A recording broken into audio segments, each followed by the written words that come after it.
So we've got 15 folks here, and say welcome everyone, and Natasha's cat. Hello. I love it. I love it. Usually Javon's got a cat stalking up in here too. Well, welcome to our second of the week. We actually had 2 summer of pod events this week. I'm so glad all of you are here to glean much wisdom from Barry. And for those of you in the incubator, will you just raise your hands, do some spirit fingers? These are our wonderful 2020 incubator participants. And last year I was in the program, and last year Barry was running the show. And so it's like a little reunion, like 3 generations or something like that.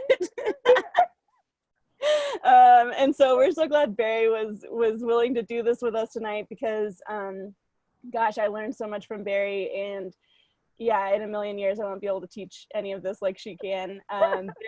Barry rocks it with Podcast in Color. It's an amazing network to really bring together folks, people of color who in podcasting, amazing directory online, the best Twitter account you can possibly follow. And just, yeah, like I said, Barry's been involved with House of Pod since, I mean, it feels like the beginning, right, Barry? Yeah, from the beginning. I think maybe like I knew it was starting. So yeah. Yes. You were in the know before it was a thing. And so Barry's taught lots of classes, helped select and lead the incubator last year, and is just an amazing resource that we have locally here in Denver. So a lot of you submitted questions. You are welcome to continue to submit questions either in the chat, or kind of depending on how things go, we can kind of do some hand raising and whatnot. But yeah, just a reminder that we're raising money through a Fundly for all of our incubators, so that we can sponsor shows that are going to come out of the incubator. So that's one way that your donation is supporting House of Pod and Amped. So thank you for those of you that are able to give, and for all of you that are joining us via Facebook and yeah, through the House of Pod community. We're just glad to be together. It's an important time for us to be in community. So with that, I'm going to hand it over to Barry. I'll just be around to facilitate and answer things in the chat. Barry and I have both acknowledged that we have like questionable Wi-Fi, so just be patient with us if and when we do some freezing, like, you know, count to 10 and then we can all move on. So. Yeah, and it's like raining harder here, so like if something messes up, it's probably because of that. So sorry. Welcome. Thank you, Rebecca. And like I do podcast stuff, but Rebecca does events and things like that in ways I can never. So just know that she very much has it together. I'm Barry, as she said, of Podcast in Color. What I'm going to do today, they want me to basically talk about launching your podcast and marketing your podcast. And what I'm going to do is kind of as if I was consulting with somebody, because usually this is when I end up consulting with somebody, is talking about launching their podcast and marketing their podcast. So I'm going to go about this as like a consult kind of. I'll be looking at the comments. So if you have a question, please feel free to put it in the comments. I'll answer it and that sort of thing. So I am looking at that. You know, if anything's going on, or if you want to raise your hand because I'm looking at everybody's screen or anything like that, because you have a question, let me know if you'd rather, you know, unmute to ask. And I guess I'll start here. So let's see. I usually would have a podcast I was going over where I'd be kind of nitpicking on things. That's what I do. But where I would start at, if I'm talking to somebody about launching a podcast, is starting on Namecheck. And that's namechk.com. I think it's .com. I have to pull up the thing. So basically you can check the name of your podcast in all the different social medias, all the different like places, .coms, you know, .org, blah, blah, blah. And so if you have those kind of things, and let's see, I might be able to kind of put it on the screen where it's just going to go through and look. And that way, if you're trying to figure out where, like, what's the name that I can shorten my podcast name, like a shortened name of it, that will work on all the different social networks, so you don't have to have, you know, different names for each social network because somebody's reserved the name that you've liked. If you do it on Namecheck, it's just kind of easier than you thinking, oh, okay, I created my Twitter account. Let me go to Facebook. Uh-oh, the name isn't available on Facebook. Let me figure something out here. Let me go to Instagram. Uh-oh, neither of those names are available on Instagram. And then all of a sudden you have 3 different names.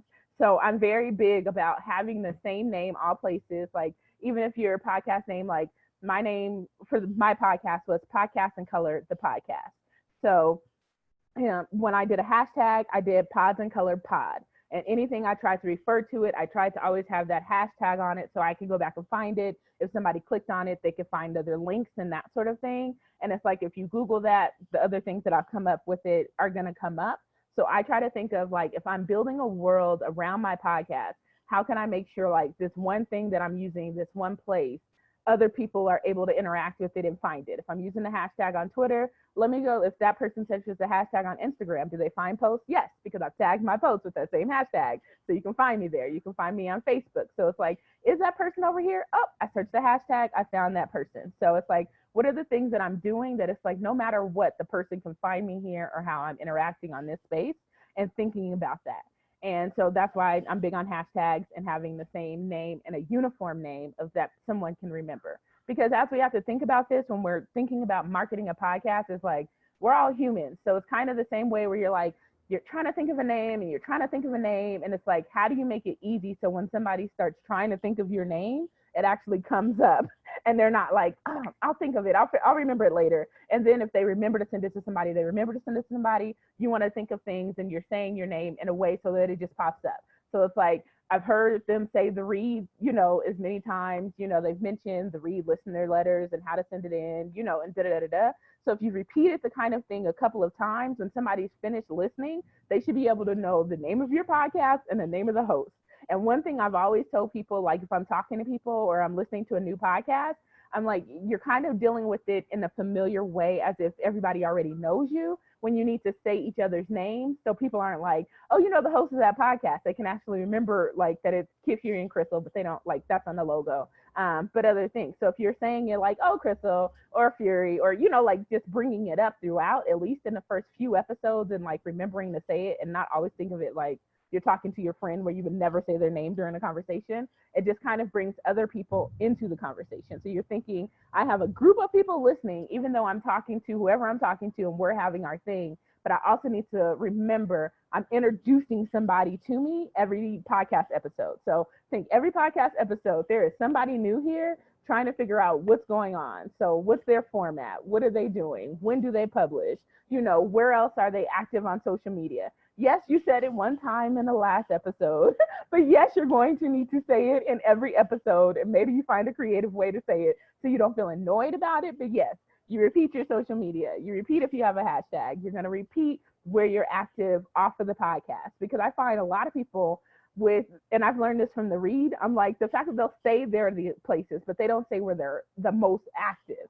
And I'm like, what if you said, most likely I'm active on Instagram, and you'll see most information on Instagram stories. That means if the podcast is coming out late, the person already has it in their head, like, oh, let me go look at the Instagram story, because if something's going on with the podcast, they've already told me this is where I look for the information. Or I need to sign up for the newsletter, because if they're not going to publish or something's going to happen, they've already told me my point of establishment of how I know something is going on with the podcast. And a lot of people get annoyed about that. And I deal with things where I'm like, if you're annoyed about listeners asking you questions, you should be kind of thinking about a way to do that so you're not annoyed. Because I do that with Podcast in Color all the time. I'm like, okay, people keep asking me this question. I need to do this in a way so that they don't keep asking me this. And that's on me and not on them. And people keep asking you that, that's a space where you're not filling. So they're going to keep asking, more listeners are going to keep asking that question. And when you should be trying to figure out, how do I answer that question inside the podcast without always like being annoyed, because obviously people are missing those little things. So we're starting there. So yeah, you're on social media, you're thinking about like, I've had the same name, all the different places. So we'll say like, I have Podcast in Color. If you search that, you can find it.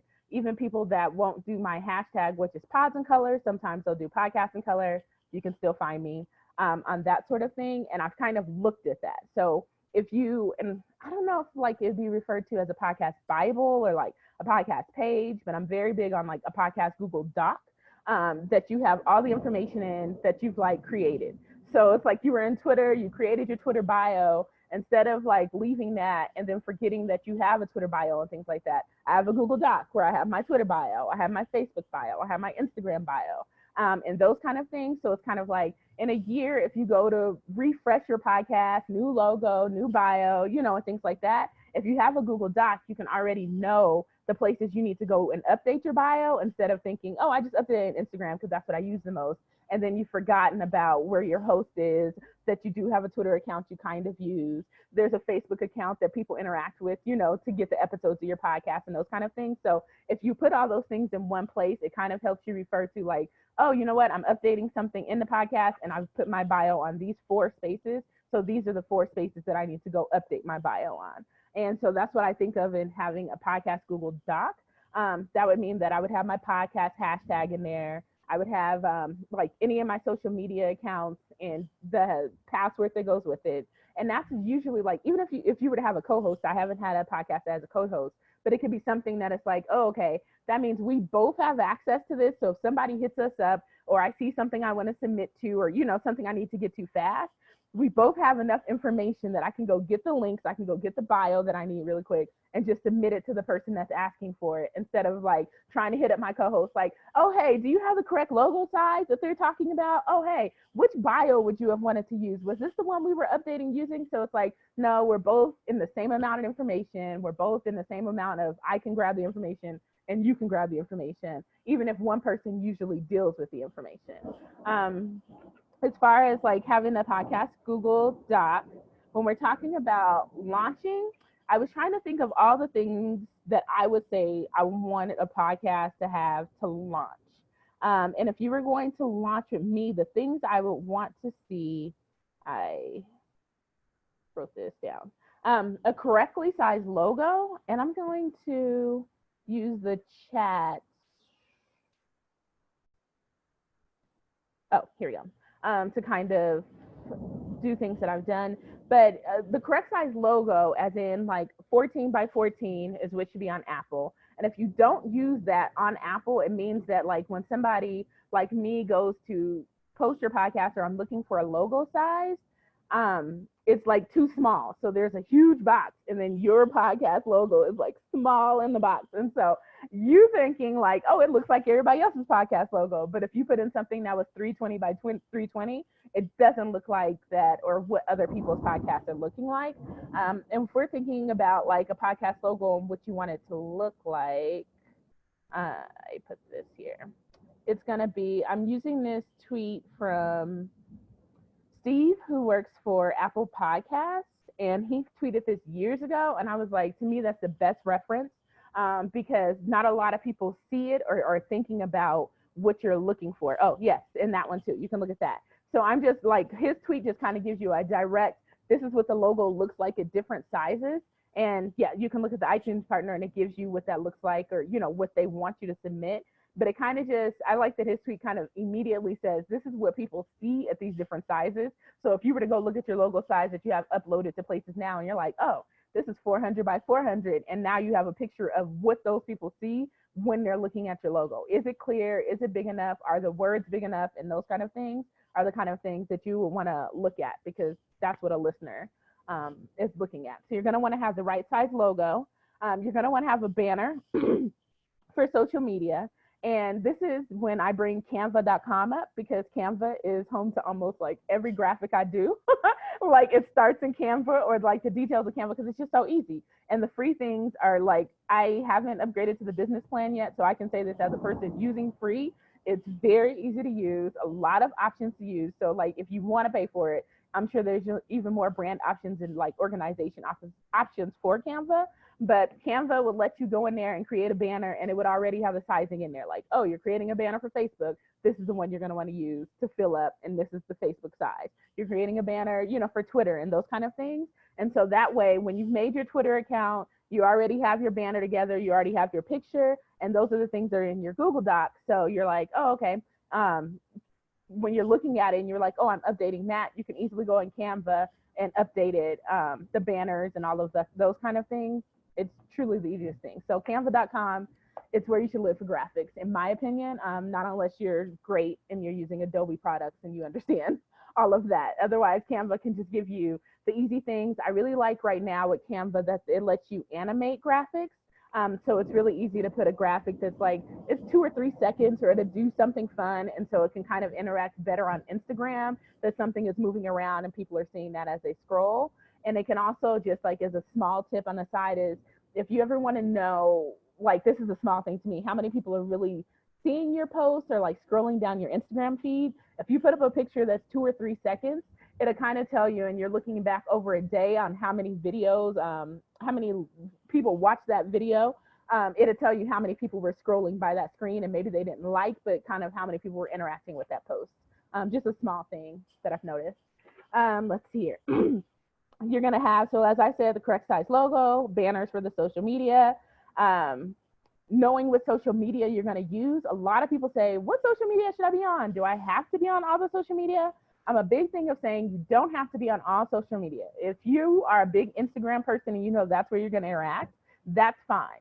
My thing is if you plan on being a powerhouse podcast, you plan on growing as a podcast, it doesn't hurt to already have saved accounts on, say, Twitter and Facebook. Even if you're only going to use Instagram, you've already saved the name on Twitter and Facebook. I don't know what just happened with my thing.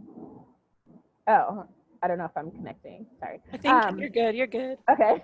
On Twitter and Facebook. So when you decide to start using those, or if people are adding you, they can add that account. So people can always say, oh, they don't have a Twitter account, but they have that saved name. The account is locked, but they do have a link to listen. So that person added them on Twitter, like, oh, I can go tap on that podcast and listen. So you don't necessarily need to tweet and all of that, but use the bio for, like, this is the bio of the podcast. Use a link space, a link tree or something to listen to the podcast, and have the correct logo so people know what they're interacting with, and what they see if they do add the account. And that's just like, I just want to be there because I might not like, people don't always love Twitter, but I'm like, I'm always on Twitter. So if it's easy to find, that's probably where I'm going to talk about it at, on that sort of thing. So in terms of thinking about that, you don't have to use all social media right away. Pick what you're comfortable with, start with there, and then figure out, do you want to use other places? But always have those saved, because you never want to think, oh, I created a podcast, started an Instagram, somebody else created a podcast with a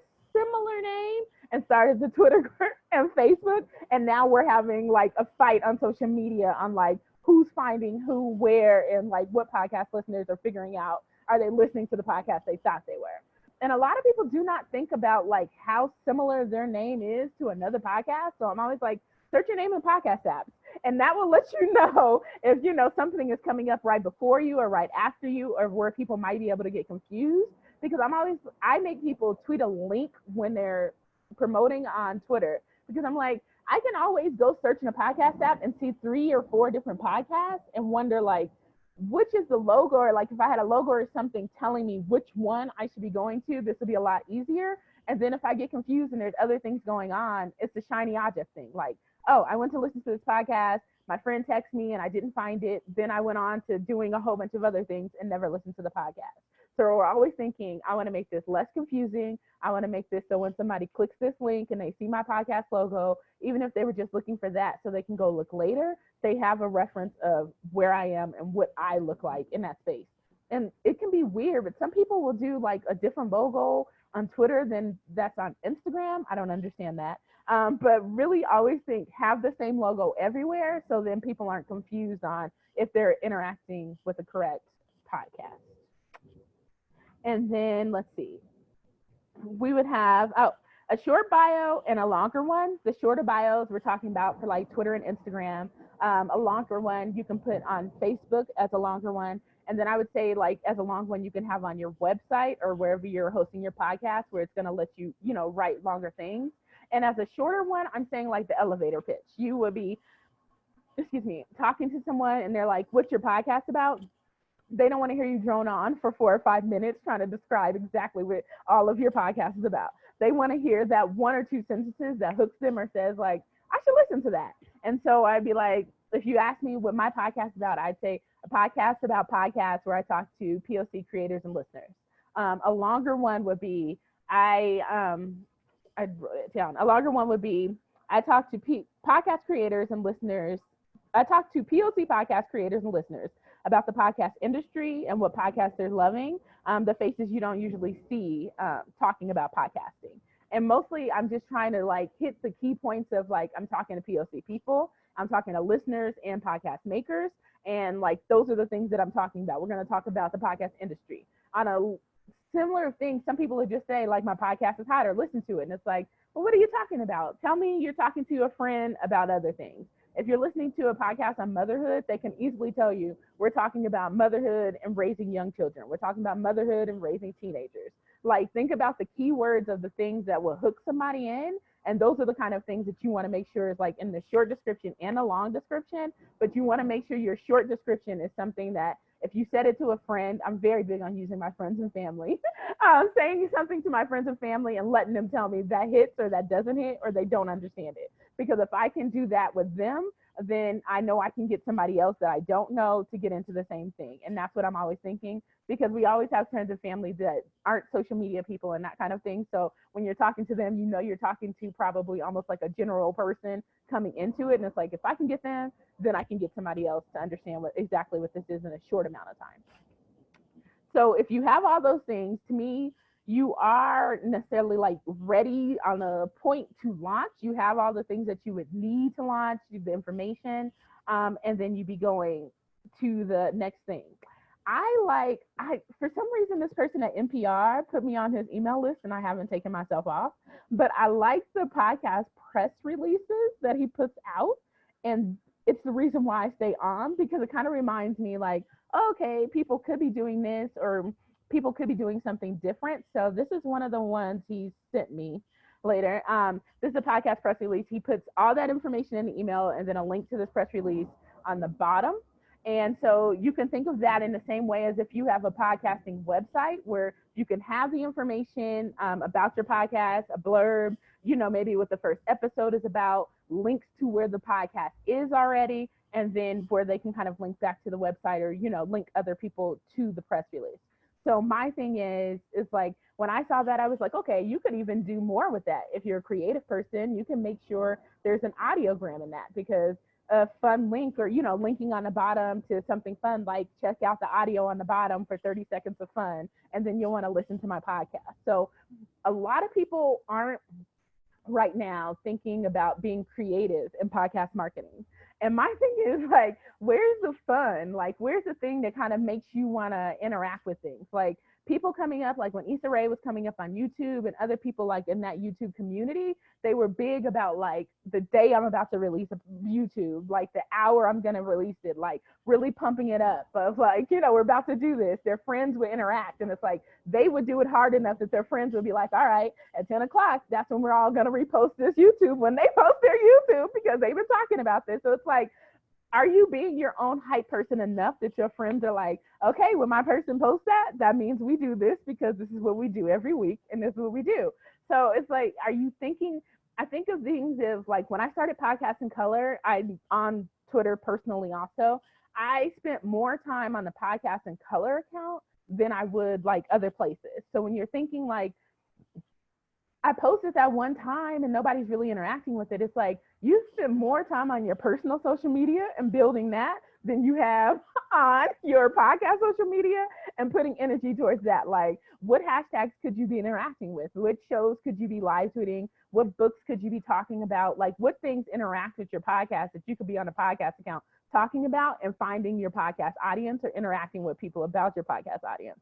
Most people think it's about showing up in somebody's mentions, where I'm like, if you can tell me, like, we're live tweeting the same show and then you're like, oh, I do recaps of that, that's the kind of thing I want to hear. If you're like, how can you interact with the people that want your content?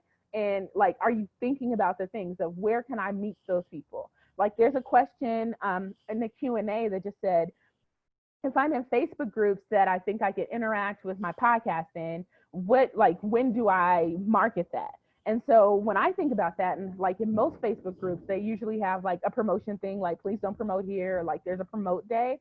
But are you linking, like, do you have a Facebook page? Do you have your own Facebook group? Are you talking throughout the group so people know that you are a person in that space to listen to, and linking back to that? Like, oh, you know, I do know a lot about this. And if you like that, I do have my podcast, link to that page and things like that. I don't think there's anything where you have to necessarily do a post like, everybody go listen to my podcast, it's on these things. But if you're showing yourself in these groups, like you have a plant podcast and you're in like 5 plant-based Facebook groups, if you're showing yourself knowledgeable, if you're showing yourself to know things, if you're showing yourself, you know, to have like a pretty space of plants and really know about like where they are, like the little things, people are looking at you and you can direct them to where you are. So if you're just kind of joining all these groups and then waiting for the point where you can promote, you're kind of missing the point of like interacting in the group and like people really seeing you as somebody they would want to take content from. And that's what people can kind of miss, because most of the groups I'm in on Facebook are podcaster groups, and people choose to promote in those groups. So I'm like, you're just promoting to a whole bunch of other podcasters. And if we don't know anything else, we know podcasters don't have that much time because they're usually recording their podcast, they're editing their podcast, they're thinking about other things to do for their podcast. So it's like, if you're going to be in a podcasting group with other podcasters, you're kind of like just talking to a silo. You're not necessarily talking to the audience that you're looking for. You want to look for the people that are doing your things. So when I was looking for people to listen to my podcast, mostly I tried to choose people that I wanted to be guests on the podcast and things like that. And the people that they would follow, well, the people that follow them would want to interact with the content they're interacting with. So I want to choose people that talk about podcasts in a fun way, people that are making podcasts, and people really kind of wanted to talk to them or hear about them. Like I had Dr. Joy on from Therapy for Black Girls. I had Renee, who does broccoli content, that we're talking about equity in audio. And so basically I picked the people where I'm like, I would want to hear from these people. So I'm going to choose them because I know people want to hear from these people, because that's the kind of things that they have built up. So a lot of people think like, how do I choose my guests and stuff like that? I'm like, if your guest has 1,000 followers, but you notice they always have somebody interacting with them, they can post tweets and get like 15, 20 likes and things like that. That's good engagement. And to me, that's a person that you would want on. Maybe they don't have 50,000 followers, but if you're finding somebody that has good engagement, people really like them and mess with what they're doing, that's a good guest. And that could bring you what you want, because people interact with, I feel like, good energy. And it really doesn't matter what follower count they have, because some people keep their follower count lower for other reasons. It's just kind of interacting with the people that interact with them. Let's see here. Thoughts leadership. No, thanks. Okay. Yes, thoughts leadership, as in from the Facebook groups. Sorry, lost my place in my Google Doc. So, okay, you have all your things.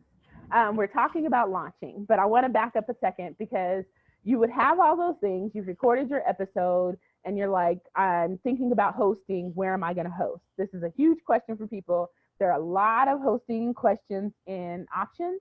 A lot of people pick SoundCloud and Anchor, but there are other options to do. Hey, Barry, yes. Can you back up even one more step and explain what hosting is? Oh, no problem. Okay. So podcast hosting, we're talking about, where is your audio live? That's a big thing. It's like, so before it gets to the Apple Podcast app and when it's leaving your computer, there's a middle place, and that's going to be your podcast host. And that's who's going to distribute your audio to other people. And you can do that. People do it through a lot of spaces. They do it through Squarespace Audio as a host. As I was saying, there's SoundCloud. There's Anchor, which is connected to Spotify, but there's a lot of other things. Those are, I would say, like the top ones you're going to hear about. So when we're thinking about that, we're thinking like, okay, how do I host? Like, who do I use as a host? Who's good? What does it matter? And as far as the hosting type of things, I wrote a thing that I wanted to make sure I said. Okay. When you're thinking about a podcast host, to me, the questions you're going to want to, there's going to be questions you're going to want to answer. Like, how many hours am I going to use a month? If you've already thought like, my podcast is going to be every 2 weeks and it's going to be maybe an hour. So you're like, I'm going to need about 2 hours a month. So when I'm looking at podcast hosts and they're talking about the space I need and things like that, if there is a limit, I know I'm going to want at least 2 to 3 hours a month, whatever I'm paying. So I have that kind of thing. Do you want people to be able to leave comments under the podcast on your podcast host? SoundCloud has it, and that was one big thing, is that people can leave comments if they're signed into SoundCloud right under the audio of the podcast. And then you have some hosts that you can't do that, and you would be like, where do you want them to leave comments? So you would kind of think more about that, like, oh, I have a website, they'll just be leaving comments in the website. Oh, I use Instagram, and I'm kind of thinking most likely I'll do a post on the day that I post the podcast, and I'm going to encourage people to comment under that post, and we'll kind of have conversations about the podcast there. So to kind of think of like, where would I want to have my main responses that I'm going to interact with people on, And that's the kind of thing I would think about with podcast hosting, because you can have it where people comment or not. And then you're on thinking about like, how deep of analytics do I need? When people are starting out, they're just like, I don't even know who's going to be listening. So what analytics does it matter? And then you get to 100 people and you're like, I have analytics, but I kind of wish I could see what different apps people were using. I wish I could see, excuse me, how long people were listening and not have to go to Apple, because you can go to Apple and see your analytics just in Apple, and go to Spotify and see your analytics there. But some podcast hosts have those kind of information right there, so you don't have to go to other people. So it can kind of just make you think about that. And then like in the middle of this, you don't have to be, once you pick one host, it's not like you pick one host and you're there forever. You can pick one host, and when you pick a host, they're going to give you an RSS feed when you upload your audio, and that'll be what you can take to another host. If you decide like, I've published 10 episodes, but I should be somewhere else and not on SoundCloud, you take that RSS feed, put it in the new host. They transfer all of your episodes over there. The only thing that doesn't come is your analytics, and you're on the new host. So you don't have to think like, oh, I signed up for SoundCloud and I'm into that, forever. You're not into that forever. If you paid the year, you could probably get some of that back if you canceled. But you can try different things out. And the reason I had a podcast was to try out different hosting spaces and just to kind of see what they liked. And what I noticed is I liked a hosting that had transcripts to go with it. Just so if I want to use those are becoming a bigger conversation. I don't know if you know, somebody, I just saw like right before this started, someone sued Gimlet because their podcasts aren't accessible, like through transcripts and other things that it just came out. So when you're thinking about transcripts, we're getting to a place where it's like, it should be accessible. And well, they can cost more. If you do you can do hosting that doesn't include it, and then you can go to a transcript place that's going to charge you $20 to $30 a month for transcripts, or you could do maybe a podcast host that has transcripts with it.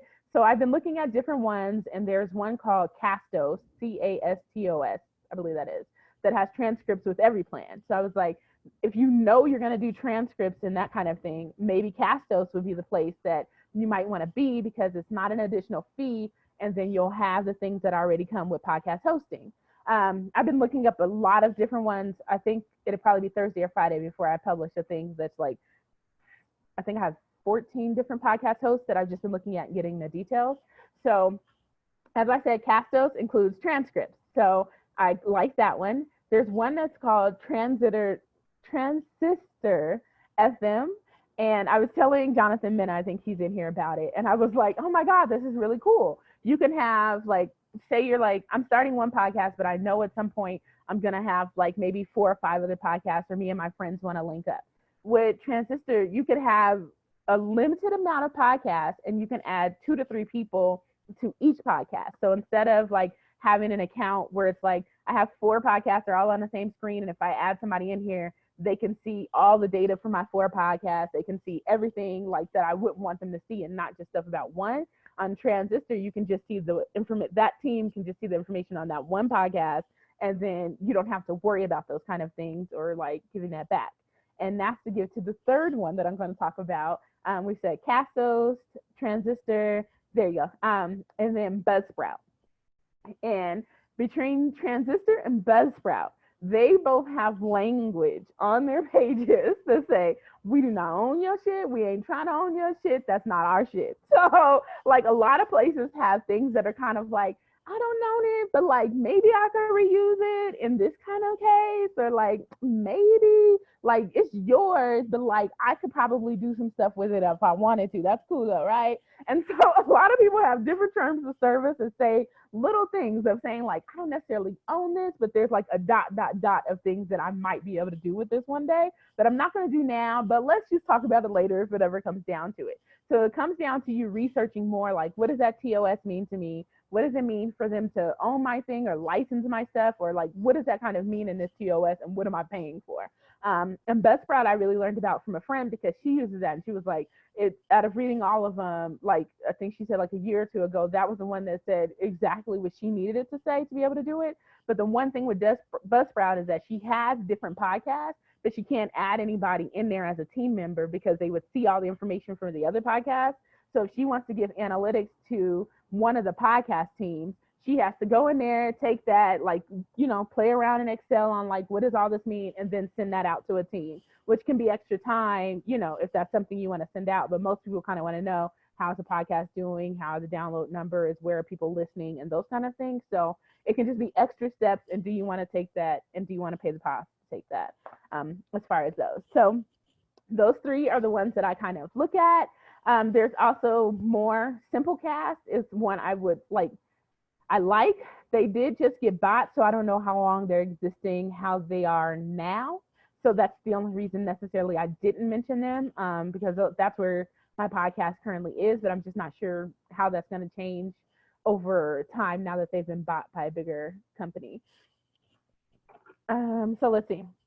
You have your podcast hosting, you signed up for your host, you put in your audio, it's giving you the RSS feed, and you're like, what do I do with my RSS feed? And that's when you're going to go submit it to different places. This is where people start to think like, oh, I'm just in Apple Podcasts and wherever I host my podcast, which is SoundCloud. And that is not true.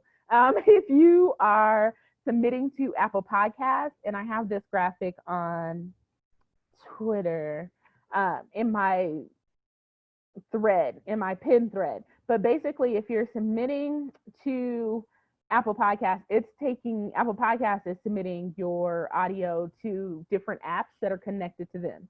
And then there are some places where it's like you submit to Apple Podcasts, then Apple Podcasts will put you in a whole bunch of different apps. But if you're submitting to Spotify, Spotify is only putting you in their app. So I have a graphic on this that I'll put in here so it brings it up. Oh, okay. So it's just kind of a thing of like, where does this go?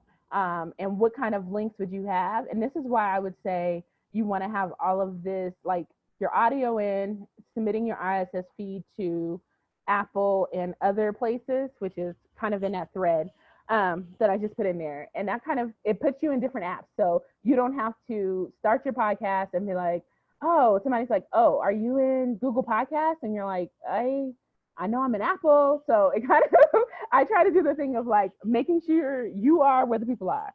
And it's like, are you in the top podcast apps, which are going to be Apple Podcasts and Spotify right now? You're going to also want to be in Google Podcasts because that's bringing you up in Google search. And they're starting to search, Google Podcasts is starting to search episode notes. So how much details you have in your episode notes and things like that will come up in SEO over time. And that will be a thing that helps you grow your podcast, as people are seeing now as Google gets more into it. So you're taking that, you're like, I'm going to go you can see that graphic. I'm going to go take my RSS feed. I'm submitting it to Apple. I'm submitting it to Spotify. I'm making sure it's coming up in Google Podcasts.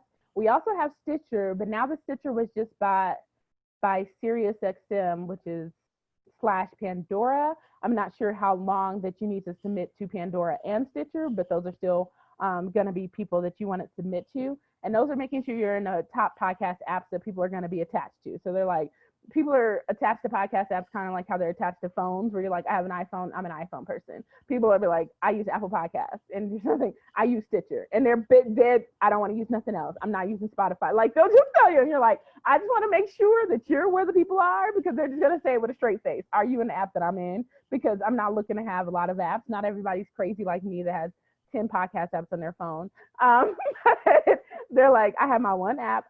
I get my subscriptions to this. Is where I get my notifications. Yes, podcast culture real. And this is where I am. And the more like bigger podcast apps get, people really do feel that way. So it's always good over time. If you ever follow me on Instagram, usually every few months, I always ask like what podcast apps people are using.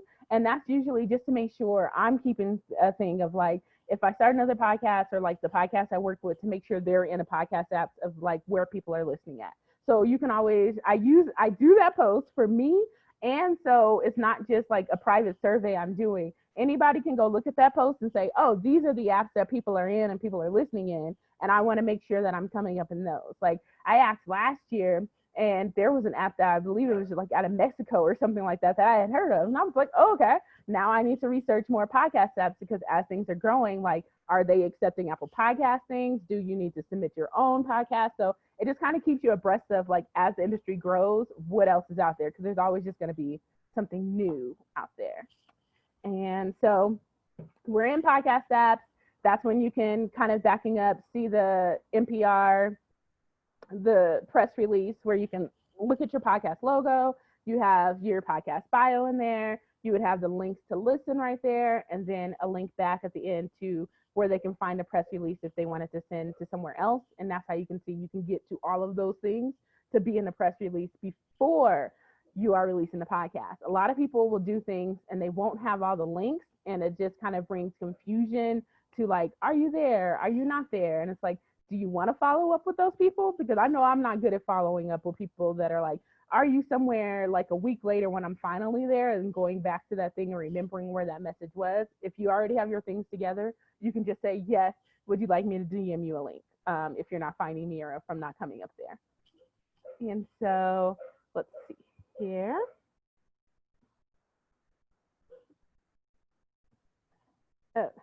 In talking about money, because a lot of people are like, when do I start ads or when do I do a Patreon? I believe you can start with that right away and having that set up. One thing, and this is Melissa's in here, I believe.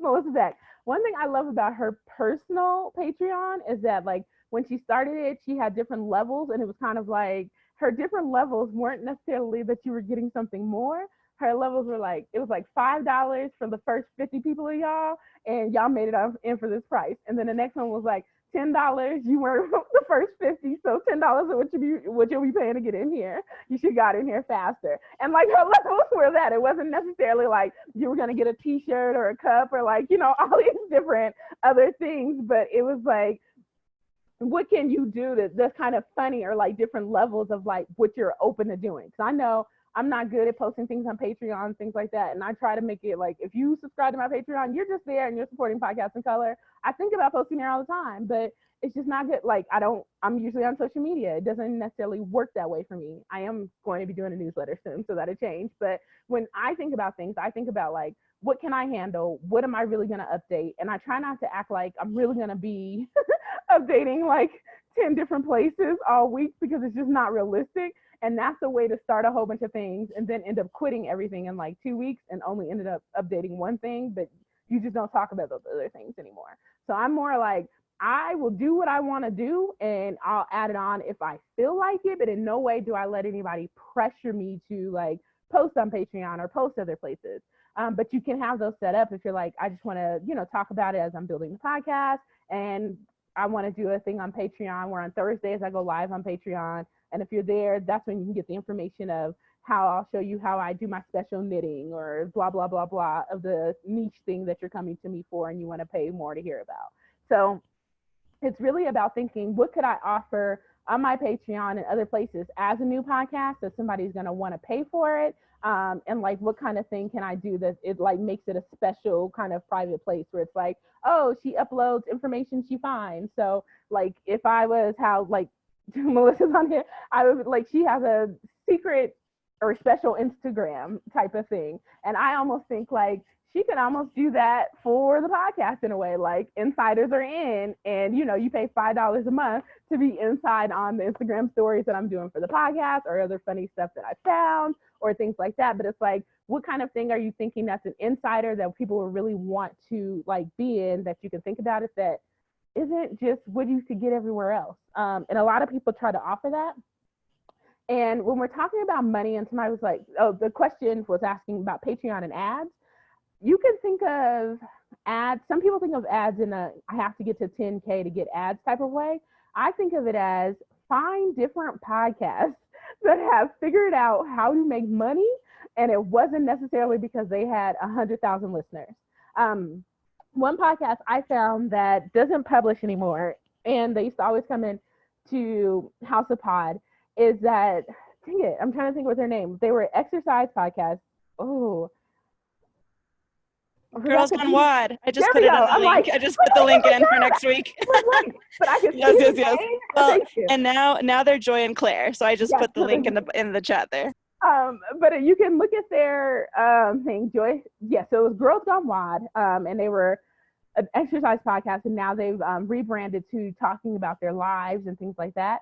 But one thing they were like, when I started paying attention to them, and I was like, oh, okay, they have a small amount of followers, but they know how to rev up their followers. They're doing Instagram stories where they're always reposting when their followers are listening. They answer questions from their followers. They share like little things about their dogs and their children, and that like makes people interact with them and ask questions about them and things like that, and people really get to it. And one of the things they did, of course, before COVID, is they were doing vacations where it was like you had to pay to go like on a vacation somewhere with them, and it was like an exercise. So you're doing these hikes and things like that, but they're making money from that. And I was like, okay, I don't think like I could tell that they weren't getting necessarily like 30 or 40,000 listens, but what they did was really niche into their thing. If you look up Girls Gone Wild, you can see like the kind of thing they did. And they were really big into their niche. They're big into their like exercise lifestyle. People started reaching out to them because they were big in that. And it's like, you don't have to necessarily have 100,000 listeners, but if you're big in your niche or big on talking about something, there will be companies that reach out to you that are like, oh, you could help us sell this thing or that thing or the things that you're doing. And a lot of people don't think about that. So I'm just like, if you're a smaller podcast and you have 500 listeners, but you were always talking about like, we're talking about sports or food or something like that. And you're like, well, I do have it where this restaurant near me that, you know, people eat out a lot. They said they give 10% off if you all, you know, go there. It's nothing to try that. Latinos Who Lunch, Favi Five was talking about they did that in Las Vegas with one restaurant. They're a national podcast. They did a thing in Las Vegas with one restaurant and they saw a difference. Like if you go there, mention our name and you get 15 to 20% off. And I'm like, a lot of people think like, oh, I'm looking for this big money, but it's like, you could start with niche things in different places. And it's like, what does that work for you? What little companies would, you know, try to do that? Is there a little makeup company? Are there other places that you're like, I think that I could link with them and we can make some money together if we did a discount, or maybe every 5 people that buy one, you give me something back or things like that. But it's really thinking out of the box, especially with how podcast ads are changing with COVID, and who's sponsoring podcasts. Because I've noticed on most of the podcasts I've listened to, the kind of people that sponsor are different, where it was like all the sleep things and the delivery things. Now it's like liquor things, and like sometimes it'll be books and TV shows. Like it's just kind of different. So it's like, it's not always going to be the same things or the same companies that are looking for a space to podcast. I think it should be you thinking, what companies would be best that I would talk about and people would probably listen to me to buy this. You know, if I'm listening to somebody, you know how on Twitter, I feel like once a year there's some liquor brand that goes viral or something, somebody mentions it, everybody has to have it. It's okay with saying like, I really like this wine. Like I'm always like a little bottle wine person. So I'm always telling people, you should just go get the little bottles of wine because, you know, you can just have one of those, that's fine. And so I'm like, it could be the things that you're like, the people that come to you, like, what are they gonna do? I was like, if I was doing a Denver or a local Denver podcast, most likely that would be on weed. I've always told people, if I did a local Denver podcast, it would be on weed. I'd be talking about weed strains and weed dispensaries. And I say, because that's what I'm like passionate in talking about, that you would listen enough that you'd be like, oh, she goes and visits that one. I would go and visit that one. And so I would start, like, I did this thing before I was doing social media for podcasting, and I would go to different dispensaries. Like, I could do this for you if you want to like give me a deal on weed and things like that. And it's like, you can, if you think about it, you can always think of a place of like how you can link up with different businesses or how something can be mutually beneficial, and thinking about what way can I sell them on this being mutually beneficial for us and then not being a huge business. So it's just kind of being creative about that. Oh, there you go. Sorry. There you go. Next week's monetization. So if you're thinking about that, it's just different, thinking about it in a different way. It's not one way. In podcasting, most people are like, I just need to get the numbers. And it's like, I'm thinking you just need to get the product that people will probably want to buy from you, even if it was only 100 people or those kind of things, type of thing. So in answering that question, so in ads and things like that, I just think outside of the box, look at other podcasts that are smaller or doing other things that you would kind of think are creative. And one thing is like, oh, that I haven't mentioned is, a big thing is listening to other podcasts. Like even if you only listen to 15 to 20 minutes, choose a few other different podcasts, because that can lead you into things that you hadn't thought about doing, different formats, or like just different, the way different people would talk about things that you're like, you know what, I could be doing this different. You know what, the way they did that intro, that was a cleaner intro for what I'm looking for. And I can do that now. And maybe then later on, if I can just record that, and I always use that. I'm not always trying to think of a new intro or something to do. It's just something that tells them enough, and then I go into my regular podcast episode, type of thing. And let's see. I am going to link to this. One thing I think you should, a lot of people don't do this, but I do think you should have your own podcast website. Some hosting places will give you a website, but you can always use Tumblr or something like WordPress to have your own website. And I say have your own website because you can give links to how to listen. Oh, I'm on the wrong page. How people can listen. And one big thing in podcasting is, of course, we're always going to know discovery is a problem. So you're going to want to always give more information than less.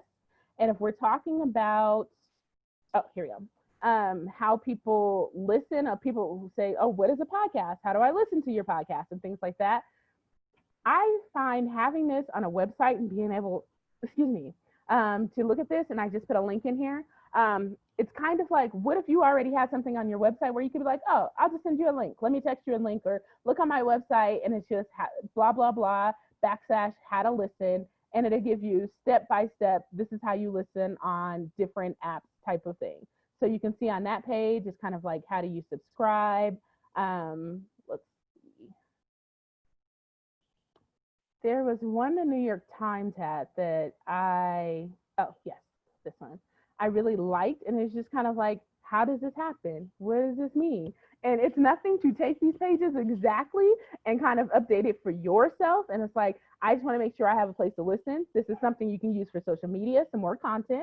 Always thinking about like how you can republish content. I have the page on my site. I make sure to post the page once a week throughout all my social media. This is how you listen. For somebody new to this that might just be following on Instagram, you can come listen also. Because a lot of people don't notice this, and I'm like, I'm one of these people, so I don't know how y'all don't know we exist, is that I don't interact with necessarily the content that people post, but I'll follow you on Instagram, or I'll follow you on Twitter or something like that. But I don't necessarily like watch your TV show on YouTube or like other things like that. I might not know when you publish it or things like that. I like your personality. So I think most people would be good to remind people like, this is my content. This is how you can interact with my content. And here's the steps on it. If you're like confused in any way on a 1, 2, 3, this is how you interact with my content. And that brings me to like, in making sure people understand how to interact with your content, introduce yourself to people. I was this came to me from my friend Joy Marie a couple of years ago. And I hadn't even thought about this, like being on social media and kind of like taking a month, like every few months and things like that, doing a thread or post to say like, I'm going to reintroduce myself to people that have just come so they can understand what this account is about and what it does.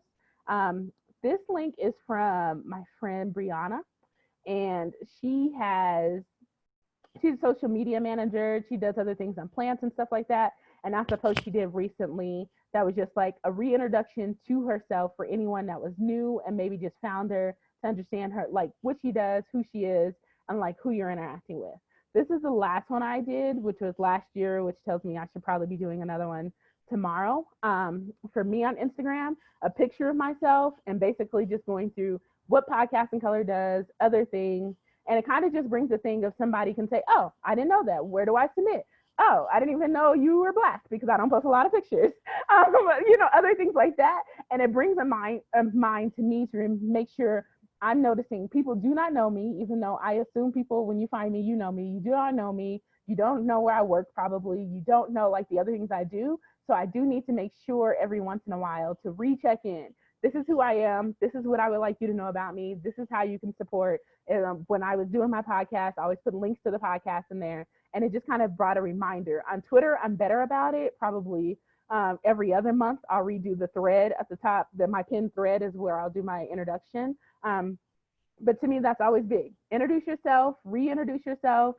Every few months when you're thinking about it, you've gotten like, maybe you're like, okay, every 50 followers or something, I'm going to post something where it's like a reintroduction of, this is where we are. This is where I am, online, and, other questions, or even bringing about a thing of saying like Q&A with me or ask me questions if you're just joining in and kind of figuring out what's going on in my space, type of thing. And I learned a lot of people have rules for their social media that other people don't understand. And I'm like, you're not repeating the rules enough. Like, if you don't like it when somebody does something, that should be once a month that you should be reminding people that, like, hey, when I mention somebody in a tweet and then you ask that person that I didn't at, I will block you. It don't hurt to repeat that a little bit. So people be like, you know what, they did say they would block me if I did that. And I didn't even think about that. But it kind of gives a thing instead of somebody new to social media or something being like, I didn't even know that was a thing. It just auto did the name and I pressed okay. Like, of not understanding what's happening.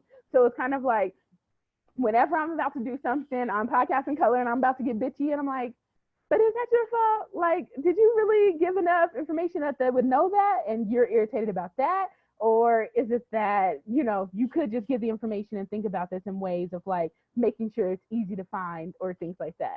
Like if it's easy to find, I'm big on like sending somebody something and saying, and this was in my pin thread. Or like, like in a reminder of like, this is the easy way to find this in the future. If you're looking for it, I want you to know that it's there so you don't have to ask me for this every time you're coming to me or, other things like that. So in thinking about things like that, reintroduce yourself. Who are you? And not assuming people know who you are because they don't. And that's a big thing. Let's see. Oh, I switched pages, so I'll go back here.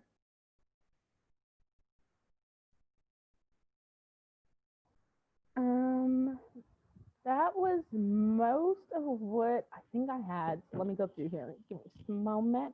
Oh, I did a thing where I was like, okay, so say like a lot of people deal with this, and I was talking about this a little before. I have a new podcast. I'm trying to start the social media. I want people to interact. I'm probably going to do an introductory post. I'm probably going to spend more time on there, at least for a week or two, than I would on my personal accounts. And that's like liking maybe the people that follow. If you ever noticed this, I love this on Instagram, which is like the messiest thing. If you look at big Instagram accounts, there's always like those people that interact right away because they know other people will interact and like their tweets and stuff like that, like they're first on a blog site or something.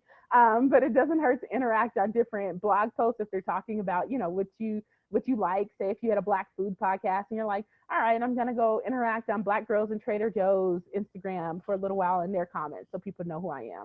I'm gonna go on Black Foodies comments, talk to people in their comments and things like that. Not to be annoying, but the kind of for people to be aware of what you like and to give praise and things like that to the accounts that you're on so that you can give them, energy, because you'll notice that if you're good with, helping somebody, liking somebody, commenting, different accounts, like when people are doing that to me, I'm like, let me go like their posts also.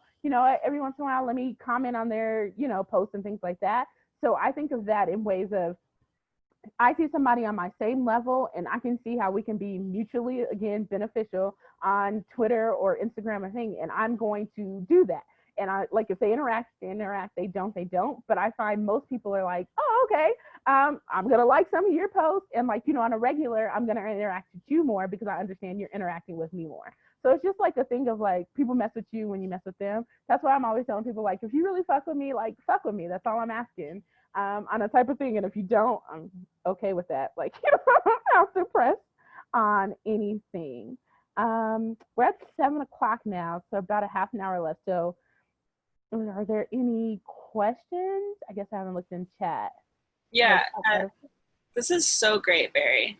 I feel like if anyone's like me, like your brain's just like, the world of marketing and distribution just expanded into the universe. Who's got questions? Raise a hand, unmute yourself. I kind of help facilitate. Anybody feeling something? You can raise like physically or digitally, whatever you feel like doing in the Zoom world. And also before, if anybody's thinking about it, there was one thing I didn't cover was like social media tools that I use, and like the time I dedicate to social media. So I would say I use Trello to kind of keep track of what I'm doing. I'm using Buffer because that's like truly the easiest app to post to different places. I'm trying to think of where else I have that. I think there's another one. But basically, if this then that, IFTTT is what it's called, but the name is if this then that or something like that. But basically, you can use what I would say is say on Sundays, you're like, on Sundays for an hour or two, I think about the social media posts I want to do for the week. You can do that.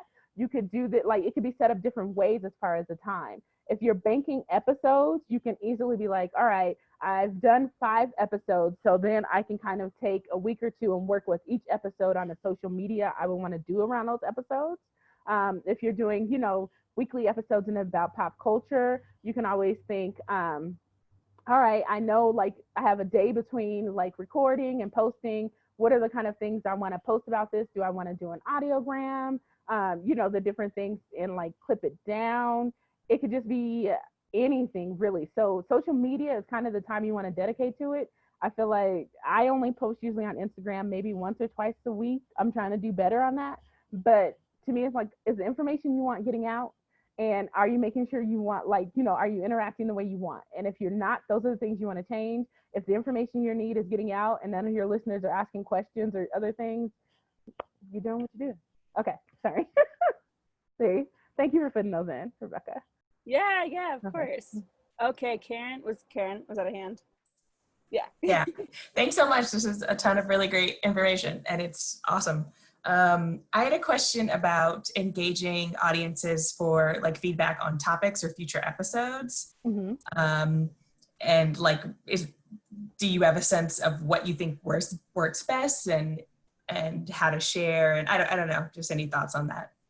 I guess to me, when people say the word feedback, the first place I go is like, there's always other new podcasters. And like, my thing is, like, even I just did a post today on Instagram, like new podcasters of 2020. So that means that there's at least 30 probably podcasts in that thing that they started in 2020. And if I was a new podcaster, I'd probably reach out to them, like maybe 2 or 3, like, hey, would you mind creating a podcast group where we listen to each other's content and give feedback of what, like, we thought we might hear or other things like that. And I think those peer-to-peer places are a great place to start instead of paying somebody before you've really found your voice or like, kind of how you want to do it. And if you do those peer-to-peer things, you can automatically have, it like helps your ear of like what you should be listening for and other things like that. So that would be my thing on getting feedback. Like, let me find some other podcasters that would be open to this and we can kind of do a group and maybe we talk on Saturday afternoons or something, or we email it back and, use a Google Doc. And by Saturday afternoon, that's when you give your feedback on another podcast or something like that. Does that help? I think. Okay. Karen, were you asking more about like getting listeners' voices for a future episode? Just because I know your show. I think. Yeah. So for some context, my show deals with like movies, TV shows, books. So I want to know what people are interested in me talking about in the future, like what fans and listeners are interested in me talking about in the future. But that was also like super relevant and helpful. I would probably do a few episodes to get listeners and things like that. And then play with people interacting. Like, will you interact with me on Instagram? Because a lot of people will do things and it'll be hard to get a voicemail. So I'm not sure like how easy it is to get somebody to respond in that way. But I would also use this in the peer-to-peer way of like, I have other podcasts on my directory that talk about different TV shows. So what would it be like if you reached out to the girls that do the Bachelor podcast, which is 2 girls in a rose and 1 rose or something like that. And you were like, hey, I was wondering if you maybe be open to doing this clip and maybe like I can do something for you all or something like that.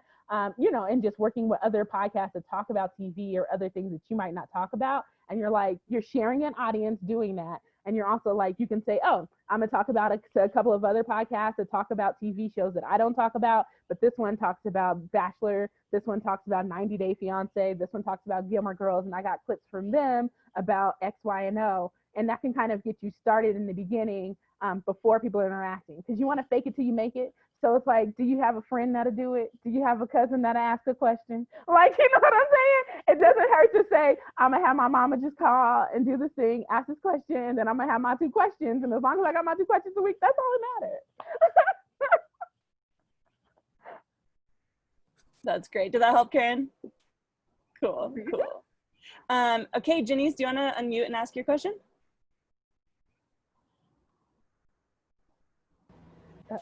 So I was just curious if you had ever been picked up by any major networks or worked with podcasts that maybe had been picked up for like a segment on NPR, and kind of how you would manage those relationships, or things to look out for, to make sure like your content stays your content, but also gets like the most out of it. I work for a podcast network called Loudspeakers Network, that has a few big podcasts on it. One thing that's really big right now, and I guess I didn't mention this, is tapping into the podcast industry can help you with this. And I mean, like, we all, like, a lot of people make podcasts but don't tap into the industry and like the business of it.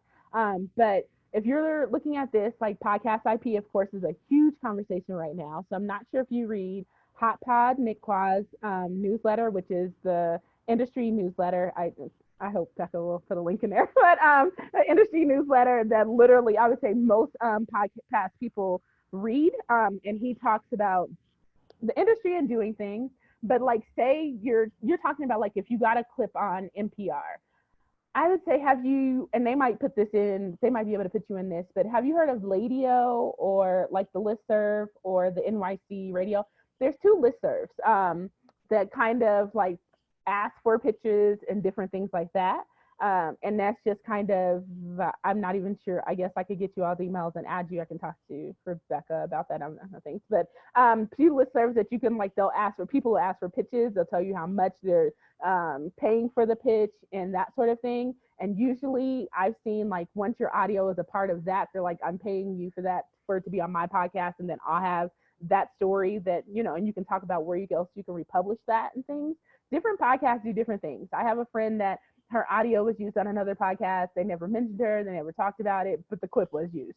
So like, different podcasts do different things. As far as like when you're gonna like get on NPR or like pitching to a place like that, I would say the easiest thing is, I'm always talking about this, is the Work It podcast feed and Third Coast podcast feeds. They put their conference feeds up and you can see the pitches that like people have done. They do pitch panels where people have given feedback. So it's like, you can go listen to that, listen to someone's pitch, listen to the feedback somebody gave on that, on how that's done.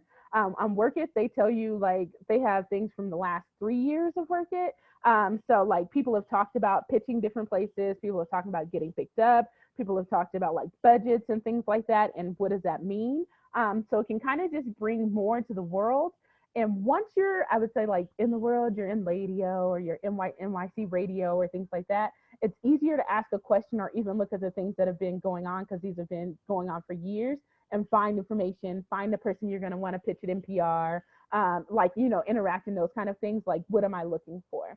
And like, if like I get your emails to add you to like Ladio or something, they just did 2 things where they were talking about making money in podcasting. And to me, I found that good in watching them and learning the different projects people have done in podcasting, and also the different like jobs that are aware, like, are out there that you probably haven't even thought of different things. So if you're looking at those different things, you'll be ready to pitch those places, and also know like the kind of things you would want to know about pitching your content and who's going to own it afterwards, and that kind of thing. So thank you. Cool. Hey, Jocelyn, I don't know if both Brittany and Jocelyn are there, but do you guys want to unmute and ask? If not, I can ask it for you. Oh, Hey, can you hear me? Yeah. Okay. Oh, there you are. There I am. So I was asking, do you have any examples of companies that have podcasts? Because as you know, we're trying to separate the 2 different brands, but we promote them on one like platform. As far as Fit and New, and then our podcast Habit Therapy, they're 2 different brands. So we're trying to figure out, how do we launch this properly so that people identify with our podcast as the podcast, but Fit New as something totally different? I have seen podcasts that have had companies. I'm trying to think of, like, right now. I'll probably have to DM you later. I would say, Robin's hair. Oh, can you mute? Heard the babies in the background. Oh, we missed them. We missed them. I want my hair like that too. But what you would want to do, I would say, like, the clearest messaging is like on you all's Instagram and things like that. And I'm not sure if you have a thing on your website that says like podcast, maybe like dash habit therapy or something like that on the website so they can see it. But to be clear about it, maybe even putting up an introductory post where you're like, this is the logo of the, habit therapy, and talking about what it is underneath, and thinking about like, you know what, we're going to make sure to post this every 10 days or something like that to interact with more followers and so they can see exactly what's happening. And I would even think of like audiograms, and I'll paste the thing in, and like not just taking a clip from the podcast, and you can use headliner.app, and there's a couple of different things you can do, but that'll kind of give things people to share and people to know what you're talking about later. It's like, if I didn't tune in then, what did I miss? And like, you want to say like, you missed this, you would want to have this in there, you want to be here next time. This is an example, this is a link to my Instagram. Oh, I'm trying to message somebody that's not here. And this is an example of an audiogram I created for my Leaks podcast, My Taught You. So when we're thinking about like my Leak, she has myleak.com. She has her hair thing, which is Curlbox. That's a different name. Then she has a podcast that's just called My Taught You. And that sort of thing. So if you go to like that Instagram, one thing I like about her podcast, and when I talk about an audiogram, I'm not talking about just a clip of your podcast. I'm talking about a clip of your podcast that pulls someone in. And that example is just showing you how I took a clip that was like a minute and a half and edited it down to less than a minute.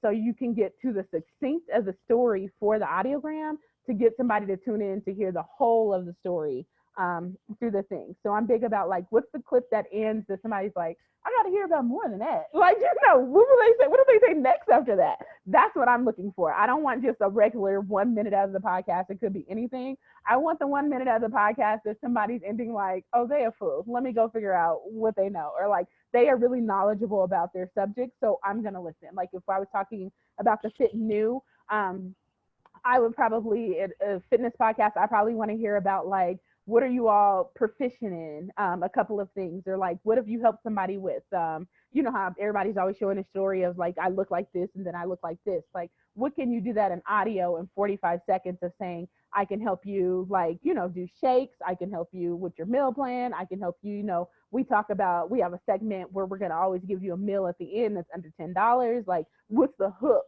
that you want somebody to come back? And that's the kind of clip that you want to get. So like, that's what other people want to hear. I can send that to my cousin. I'm like, girl, listen to this podcast. You hear this clip, and then you're going to go listen, type of thing. I hope that. Okay, that's good. Thank you. Jocelyn, are you actually hosting your podcast? Is it like out in the podcast realm, or are you just doing Instagram Live these days? It's not in the podcast realm yet. We just do Instagram Lives. And really, we've just been doing that to find our voice and like our format. And then we're trying to put it out there now. Do you strip the audio down so that you have the audio saved? Yes. So, I mean, that could mean like, if you're like, I'm gonna do a soft launch and you all just put up maybe 15 to 20 minutes of that on SoundCloud until you get to the 2 hours or something to figure out if people want to listen, how they're interacting. And then maybe like when you're on Instagram Live, you're like, we put up 20 minutes of this on SoundCloud and you can comment under there if you have any, questions or, something like that, or something to build engagement. You could always say, hey, if we're doing this on Thursdays, on Saturday morning, we're going to put up a post about the podcast and you can ask us questions underneath as a way of a Q&A, and we'll talk about it. And that could engage other listeners to say, oh, what are they talking about on that post? Oh, people really talk about the podcast. Let me go listen, look at their IG Live type of thing. So just thinking about things of like, how am I hooking this back that like a day later, I'm still talking about this, or people are still seeing what we did as a content a couple of days ago. And I'm big on that whole put it in your Instagram story and putting it on your feed, because like, it's a whole different thing on people that see it. It's a whole different thing. Maybe you put it on your feed, but if you put that in your story, it's like 75 people that it wasn't going to come up in their feed that are actually going to see it in your story. So I'm thinking about that. Yeah. Y'all should check out what Jocelyn and Brittany are doing on Instagram Live. I think it's really great. I mean, you, especially thinking about it as a soft launch, like you're getting people like, oh, I want some of that habit therapy. So they're going to come find you when you have the podcast. Yeah, we're learning a lot. We're even learning about the type of people that we want to interview and how to interview them. So it's been an experience for sure. I think you all should put up more pictures from the events you've done in the past. Just FYI.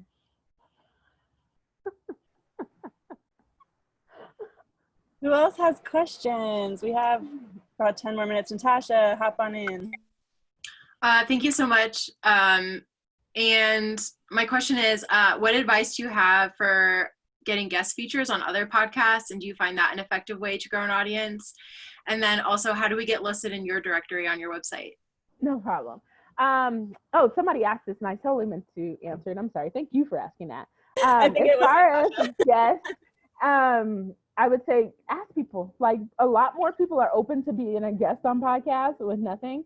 And it's nothing to say, like, if you don't have time to be a guest on my podcast, is there something I can be a guest on your podcast about? Or I've listened to your podcast and these are 3 subjects. It looks like maybe you all were covered that maybe I could, come on and be a guest about. But it's kind of like being aware. A lot of people will do that whole blog post thing with me where they're like, oh, you have a blog. I would like to write a blog for you on X, Y, and Z. And I'm like, that has nothing to do with podcasts. I'm like, you're wasting my time and your time sending out this general message. Like, either we connect or we don't. But like, if that's not for you, like, it's just a waste of time. Like, it's a waste of time and money.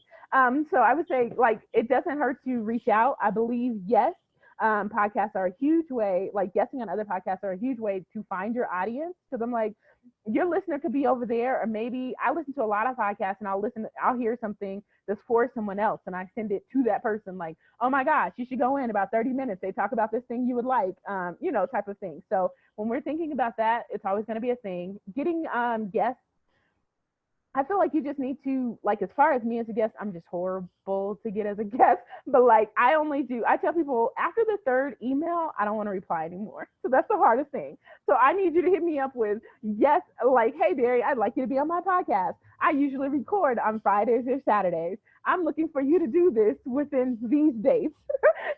I would like you to, my podcast records for like an hour long. And that would make it easier for me to respond. When people do that, it's easier for me to respond right away. Like, oh, okay, I can do this on July 22nd at 2 p.m. And, you've already told me it's an hour. So then you can just send me back the Google Calendar invite. So a lot of people will do things where it's like, hey, I'd like you to be a guest on my podcast. And then that person has to say, hey, what's your podcast about? Or, like, ask way more questions. And that's where you lose people in a thing of like, I don't care how many things, I just don't have the time to go back and forth and ask the questions I would need to ask. But I would say more people have been up for it than not up for it. And like, somebody had asked, like, how do you get big podcast guests or famous podcast guests? There are companies that are dedicated to do that, like hooking podcasts up with bigger podcast guests. One thing I've learned from Raina of Dreams and Drive podcast is that you would want to go through their manager or their representation. So doing a little research on like who's around them will get you in, because those are the people usually making a choice on where they're going to go on a podcast or where their time is going to be. And one big thing is, mentioning this again, is like the listservs. So on like NYC radio, I'm always seeing people like, do you have a contact at this person or something like that? And if people have feedback or can help you get to those kind of things, they will. But it's like, most of the time I've seen things where people are like, how do I get in touch with a person? It's like, if you Googled like, how can I get this person on a podcast, or how, like, who's this person manager? A lot of stuff comes up that people don't even think about. It's really easy to get in touch with people. So. That's awesome. And then how do you select which podcast get listed on the directory on your website? As long as you're a PLC podcast. So like podcastingcolor.com, I have the I want to submit thing in the menu or like on the top or whatever. Right now I take in emails, and then in August is when I'm going to open it up again. So I'll send an email to everybody that's done that email, and I'll post it on social media. But I just send the email because, you're more likely to see that than the, like, maybe I saw it on social media type of thing. And as long as you're a POC person and you're not, like, it's not a podcast about hurting other people or something like that. I have, the only things that I've rejected are like white people. And like, that's only because in different parts of the world, what a person of color is can kind of be different. So I've had to, like, talk that out with other people. But as far as a POC podcast, if you're a POC podcast, that's what I'm about. So. Thank you. That's really helpful. Okay. Mm-hmm. Who else? Who else? Probably got time for one more question, maybe two. Someone on Facebook asked about audiograms. We use Headliner. It sounds like you use Headliner. Is there anything else you'd recommend? I use Adobe also. As you'll see, I think in the link that I put in for my leak thing, I used Adobe in that one. And that's Adobe. I'm trying to think of what it is. After Effects. There we go. Adobe After Effects does it also. And I've only figured that out through YouTube. So that is how I've learned all Adobe products, putting in Adobe After Effects audiograms and looking at different YouTubes, what people are doing, like how different things that can be used. And I've figured that out over time to get to how I use it now. But Headliner has free transcripts, which is why like sometimes I'll do the audio over an Adobe and then come over to Headliner to do the free transcript instead of typing it in. So there's that. I won't say I haven't like moved between like Canva, Headliner, like just like mix and match when you're cheap, you know. And for free. I love it. I love it. Any more questions? I think Beth can tell you that. There was just one what was that? In the chat, Virginia just asked how to donate. Oh, how to donate. Y'all are the best. Okay, I'm going to drop a link in, but I did want to say before anyone drops off, two big things. One, follow Barry. Like she said at the beginning with name check, Podcast in Color is how you follow Barry. So .com, at Twitter, at Facebook, at Instagram. Do it right. Barry, do you have a place where people can donate or buy swag? Like what's the best place for if people? You look at my website on podcastincolor.com, you will see that. If you scroll down the first page, I put it in there. If you scroll down the first page, like how to donate, there's 3 different ways, but you'll also see other podcasts. You can sign up for my newsletter coming in August, see other things, find other podcasts to try, other podcasts to like. Perfect. Yes, you heard it. You heard it. That's how we will continue to support Barry. Be sure to follow along. I think I froze for a second. Am I back? Okay. And then also we have a Fundly for donating to the Women of Color Podcast Incubator. Like I said at the beginning, I want all your emails. If I don't have your email either through Eventbrite or through our program, please drop your email in here because we have so many resources in the chat. I don't want you to miss them. This was like a resource explosion from Barry. So feel free to drop your email in. Yeah, Virginia got it. That's perfect. I try to give examples. I feel like that's the easiest way. It's so good. Talking about something, but let you see like how that works. Right. Might be abstract when you can be like, here's a really good example. Is it gonna cut off on us? No. Oh, I have one last thing, and I'm sorry for the people that already left. I saw this thing when I was adding podcasts this time that I just got done with this Canva thing, is that I didn't know you could add links to a Canva like graphic. Did you know that? So I was like, they could probably download this in a different way, but it let them do like the Canva graphic and putting it how they wanted to. And then you add links. So if you click on like Apple Podcasts or like Spotify, those links come up. So I thought that was kind of cool and like things you might be able to do with Canva, like an example of like a creative marketing thing to use, that's free. Sweet. That is great.